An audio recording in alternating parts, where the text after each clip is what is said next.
ప్రభు పేరిట అందరికీ ప్రైజ్లా. యాకోబు 4వ అధ్యాయం 7వ వచనం. కాబట్టి దేవునికి లోబడి ఉండుడి, అపవాదిని ఎదిరించుడి, అప్పుడు వాడు మీ వద్ద నుండి పారిపోవును. మనం దేవునికి ఎప్పుడైతే లోబడి ఉంటామో అప్పుడు మనం ప్రార్థన చేసినప్పుడు కానీ యేసునామంలో గర్జించినప్పుడు కానీ అపవాది పారిపోతుంది. ఆయన మహోన్నతుడైన దేవుడు.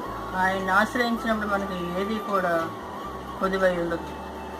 ఆయన నామంలో మనం ఏదైనా పొందుకుంటాం. సాతాన్ని ఎదిరిస్తాం, దుష్టుడు పారిపోతాడు. దేవునికి ఎప్పుడైతే విధేయత కలిగి జీవిస్తామో ఆయన కార్యాలన్నీ కూడా మనం చూస్తాము.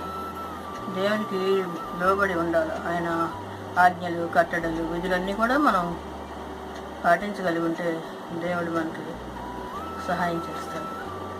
దేవుని కృప మనందరికీ తోడుగా ఉండును గాక. ఆమేన్.